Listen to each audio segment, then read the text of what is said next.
Bonjour, mon nom est David, je suis encadreur aux 1000 km. Aujourd'hui, nous allons voir ensemble comment changer une chambre à air suite à une crevaison.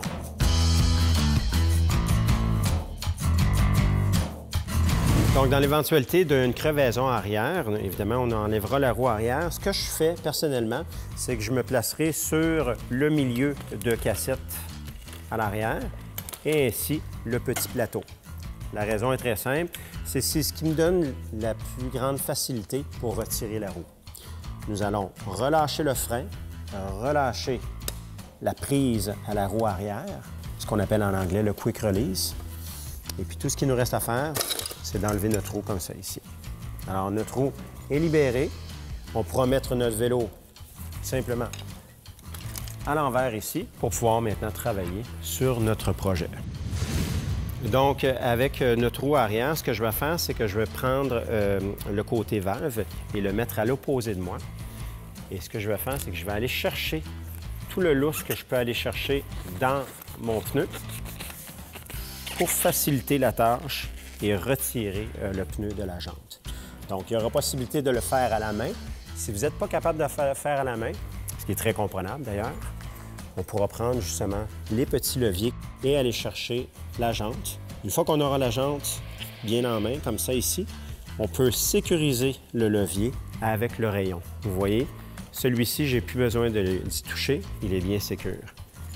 On regarde le deuxième ici, on vient l'insérer très près de l'autre. Donc, le deuxième levier a été inséré sur une certaine distance. Tout ce qu'il me reste à faire, évidemment, c'est de tourner le levier sur 360 degrés, même à la main, à la rigueur. Rendu ici, il n'y a aucune résistance qui vient du pneu.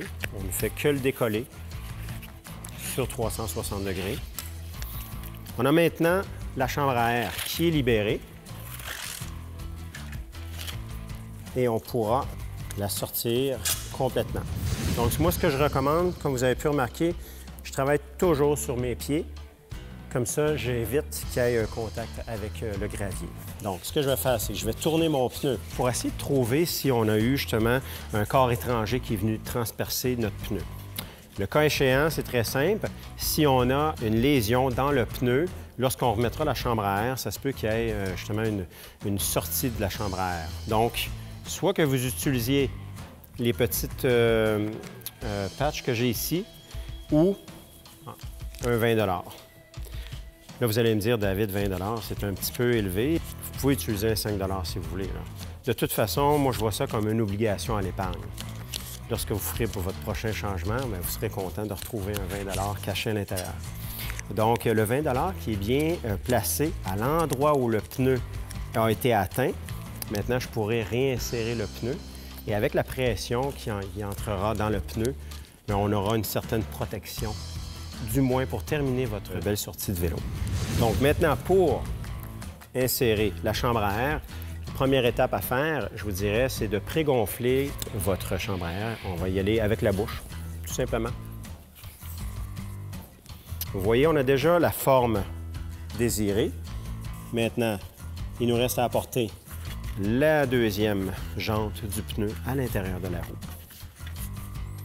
Lorsque vous vous trouvez à la fin, ici, donc le pneu est quand même un peu étiré, ça peut être assez difficile de l'insérer à l'intérieur. Donc je refais la même chose que j'ai fait tout à l'heure.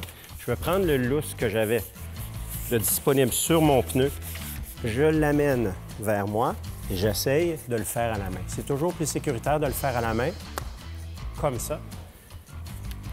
Car à toutes les fois qu'on travaille avec le levier, on risque d'atteindre justement la chambre à air et la percer encore une fois.